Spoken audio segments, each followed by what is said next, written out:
আসসালামু আলাইকুম এভরিওয়ান। আজকের পর্বে মজাদার ও মুচমুচে একটি পাকোড়া রেসিপি আপনাদের তৈরি করে দেখাবো। তো আজকের এই রেসিপি পাকোড়াটা তৈরি করে দেখাবো বাঁধাকপি দিয়ে।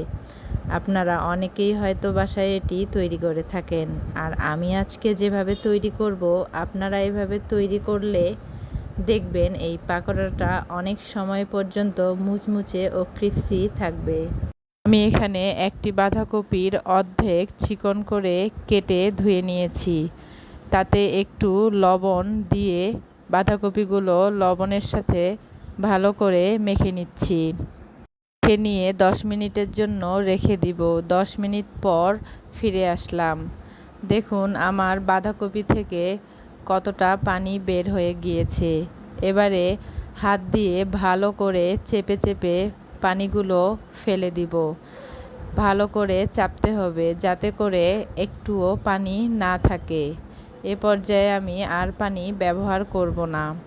দেখুন আমি ভালো করে সবগুলো বাঁধাকপিকে হাতের সাহায্যে চিপে নিয়েছি।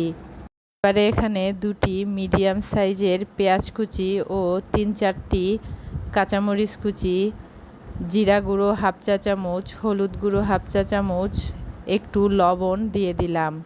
যেহেতু আমি তখন লবণ দিয়ে মেখে রেখেছিলাম, সেই অনুযায়ী লবণটা অ্যাড করবেন। দিয়ে দিলাম হাফ চা চামচ করে আদা রসুন বাটা। এবারে সবগুলোকে ভালো করে হাতের সাহায্যে মেখে নিচ্ছি।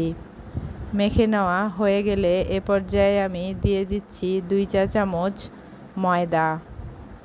ময়দা দিয়ে আমি আবারও হাত দিয়ে এগুলো মেখে নিচ্ছি। এবার আমি দিয়ে দিলাম 1 চা চামচ চালের গুঁড়ি। এই চালের গুঁড়িটা দেওয়ার ফলে এই পাকোড়াটা এত ক্রিস্পি হবে যে এটা অনেকক্ষণ থেকে মুচমুচে থেকে যাবে। এবারে ভালো করে মেখে নিচ্ছি। এরকম আঠালো একটা মিশ্রণ তৈরি হয়ে যাবে। এবার আমার মিশ্রণটা মাখা হয়ে গিয়েছে। আমি এখানে পর্যাপ্ত পরিমাণে তেল কড়াইতে গরম করতে দিয়ে দিয়েছিলাম। তেলটি গরম হয়ে এলে আমি পাকোড়াগুলো গোল গোল সাইজ করে ভাজতে দিয়ে দিচ্ছি। আপনারা আপনাদের পছন্দ অনুযায়ী শেপ দিয়ে ভাজতে পারেন। এবারে পাকোড়াগুলো লালচে করে উল্টিয়ে পাল্টিয়ে ভেজে নিচ্ছি। লালচে হয়ে এলে 4-5টা এগুলোকে তুলে নিচ্ছি। তো দেখতেই পাচ্ছেন আমার পাকোড়াটা কতটা দেখতে লোভনীয় হয়েছে। এটা খেতেও কিন্তু দারুণ মজা।